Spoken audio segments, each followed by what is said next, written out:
Donc une fois que vous avez rassemblé les deux parties en haut pour former le haut de la veste, vous avez du coup le trou ici qui s'est formé pour faire la manche.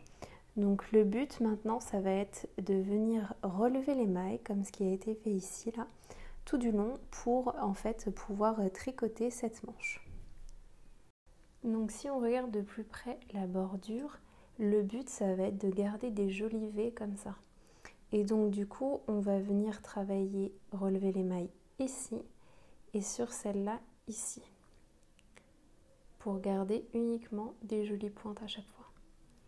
Donc on va commencer par la maille qui va se trouver donc par ici. On va relever une maille vraiment dans le bas sous l'emmanchure. Et ensuite, du coup, on va venir relever deux mailles sur le premier rang, dans ce sens-là, puis une dans celui-là. Donc je vous montre comment est-ce qu'on fait ça. On relève une maille ici, une maille juste après, et après une maille pour le deuxième rang. Et on va recommencer cette opération tout du long. Donc pour les rangs qui sont orientés comme ceci, on va relever deux mailles, donc une et deux. Et sur celui-ci, je vais venir seulement relever une maille. Alors moi, c'est ce qu'il me faut pour avoir le bon nombre de mailles. Je vous invite à regarder et être sûr que votre échantillon est bon. Et du coup, vous avez bien cette possibilité de relever deux mailles sur un rang, puis une maille sur l'autre, et que ça corresponde au nombre de mailles qu'il faut relever pour votre taille.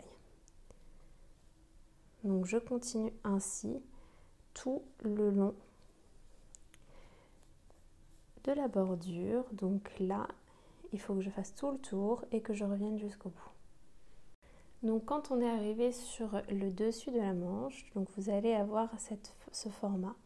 Donc on vient piquer une maille dans le dernier rang et ensuite on va venir piquer une maille à l'intérieur de chacune de ces mailles là. Donc première maille que je viens relever ici et deuxième maille que je viens relever à l'intérieur de cette boucle. Voilà. Et par la suite, du coup, je vais continuer comme ce que je faisais ici, en relevant de façon alternative une maille ou deux mailles dans chacun des rangs. Une fois que vous avez relevé toutes les mailles de deux côtés, vérifiez bien que vous avez le bon nombre de mailles et si ce n'est pas correct, faites quelques ajustements au besoin. Et ensuite, vous devez placer un anneau marqueur amovible pour marquer le début de votre rang et vous allez pouvoir commencer à travailler ce point chevron en circulaire. Donc le point chevron en circulaire, il va se travailler sur deux rangs.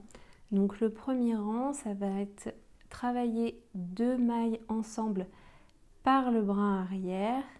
Vous les tricotez et vous allez glisser seulement la première maille. Et ensuite, vous recommencez l'opération en retricotant la maille que vous venez de tricoter avec celle d'après par la boucle arrière et on glisse seulement une maille. Et on va faire ça tout du long pour avoir notre premier rang qui va se former.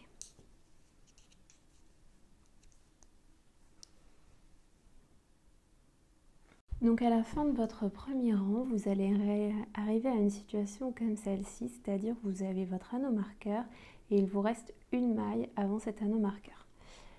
Donc là, vous allez venir décrocher votre anneau marqueur et le placer ici. Et ensuite, cette maille, vous allez venir la retourner d'avant en arrière. Et là, du coup, vous êtes prêt pour commencer votre rang 2. C'est-à-dire, on va venir tricoter deux mailles ensemble par le brin avant. Et comme précédemment, on va lâcher seulement une maille. Et on recommence l'opération en tricotant la maille que l'on vient de tricoter plus une autre maille ensemble et on lâche une maille. On tricote deux mailles ensemble et on en lâche une seule. Et du coup, cette opération, ça va nous permettre en fait de changer de rang, de passer d'un rang 1 à un rang 2 et de pouvoir changer l'orientation de nos chevrons.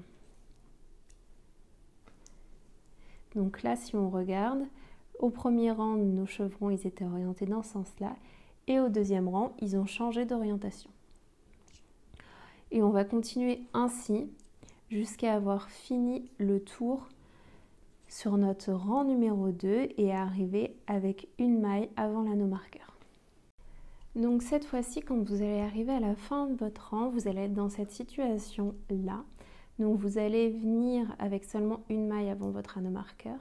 Vous allez venir enlever du coup votre anneau marqueur, tricoter les deux mailles ensemble, donc la dernière qui a été tricotée plus la première qui était juste après l'anneau marqueur. On glisse une maille, on vient en placer ici notre anneau marqueur et on change l'orientation de notre maille. Et là, on est prêt pour commencer un rang 2 avec une orientation des chevrons dans ce sens-là. Le troisième type de rang que vous pouvez rencontrer, c'est ce qu'il est appelé un rang 3 dans le patron. C'est-à-dire que c'est un rang sur lequel vous allez avoir des diminutions en début et en fin de rang. Donc pour faire ces diminutions, en fait, vous allez tricoter 3 mailles ensemble par le brin arrière. Et au mieux de faire glisser seulement une maille, vous faites glisser 2 mailles. Et ici, vous avez une diminution. Et ensuite, on va continuer en tricotant normalement 2 mailles par le brin arrière et en laissant glisser une seule maille.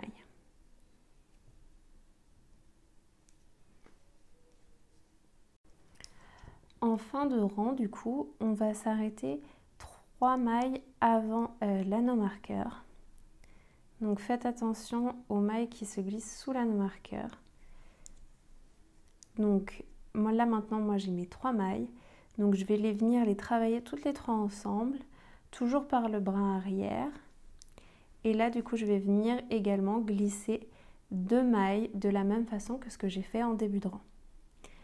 Et ensuite, j'enlève mon anneau marqueur, je le replace ici